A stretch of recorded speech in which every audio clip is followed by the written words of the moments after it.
Hello, Agus Falcha. Hello and welcome. We're going to be doing a little fish today. We've got our fish shape on an A4 piece of paper. We've got two pieces of clear plastic, slightly thicker than a bread bag. Those were found at a shop locally. We've got some microplastics or some ghost gear. We've got a pair of scissors. We have our baking paper or greaseproof paper. And I've got a hot iron that is just heated up to just sort of a synthetic temperature. So we're going to take our fish, I'm going to put that underneath our bit of baking paper. That's going to give us a vague guide of where we want things to go. We've got our A4 sized piece of clear plastic on top of that, and then we're going to arrange all of our pieces of ghost gear. I'm just going to speed that up for us so that we've got a vague kind of fish shape there, making sure to stay roughly within the bounds of that fish, which is going to give us a bit of a border with our clear plastic. We're going to put the second piece of clear plastic on top. And then this bit's really important. Make sure that you have your greaseproof paper on top. Make sure that's all staying nicely in place. And then we're going to iron around the edges. So this bit's a little bit tricky. You just have to make sure that your own iron is set to the right temperature. So mine's is on a synthetic setting, yours could be on a cotton setting. You don't want any steam, you want it to be a dry iron. And depending on the thickness of your plastic, that's going to depend on how quickly it fuses. So what you would do is just make sure that you're checking every so often that it's not melting and shrinking too fast, or it's not failing to stick together entirely. So if it's not sticking together, it just means it either needs a little bit longer or your iron has to just be put up a wee bit. Don't put it all the way to the top right away. So as you can see, that's fused a little bit, but not very much. So I'm just going to go around it again. And what I'm doing here is I'm laying it down for between 2 and 5 seconds on each side. And what I'm doing, I've just speeded this video up because otherwise it would take forever. In total, it probably takes about 10 minutes of fusing, but I did a little bit of experiments with how hot my iron was. I didn't have it quite the right temperature to begin with. It was slightly too cool. So if you experiment just with a couple of scrap pieces, how fast it takes to fuse, depending on which iron you have. So this is me just going around again, making sure it's really sealed, because what you want to give yourself is quite a wide border, around about 1 to 2 inches of a border. That's say like 5 centimeters border.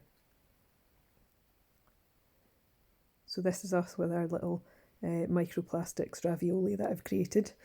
You can see here that there was a little bit that didn't fuse properly. I'm just making sure that all of the pieces are all still central, and then we're fusing it in together.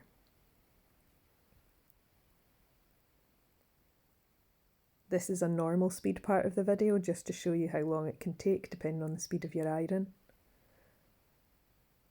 And then what I do is I go around with the sort of, just with the nose of the iron, making sure it's right the way into all of the wee corners. And I did speed this bit up again just to show you, to give you an example. So in total, the entire process took me 15 minutes.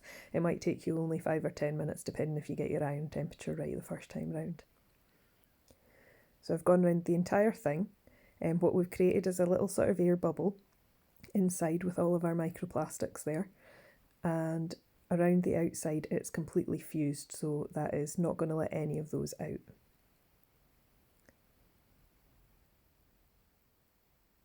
At this point I seem to be doing another reveal video. I can't quite remember what was going on here. No, I'm turning it over. Okay, we're good.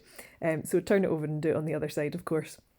Sorry about this. This is not one of your Blue Peter, here's one I prepared earlier. This is the very first time I've ever tried making a fish out of microplastics using the techniques that I use for the Crisp Packet project, which some of you might have seen or have seen their own videos. So here we go, revealing again the shape that we've created here. This is our A4 bit. It's fused all the way around with all of our microplastics on the inside.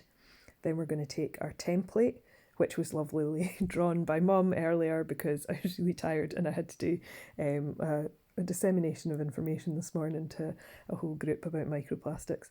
Anybody spot the change of scissors there? You have to make sure you've got a sharp pair of scissors.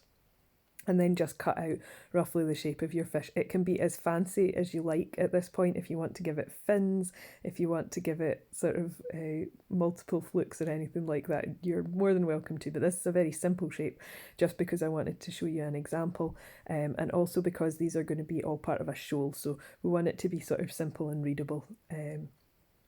So that's what it looks like. Hopefully that's going to be all right. We're going to pierce a hole through the top of that and we'll use some clear string to suspend it.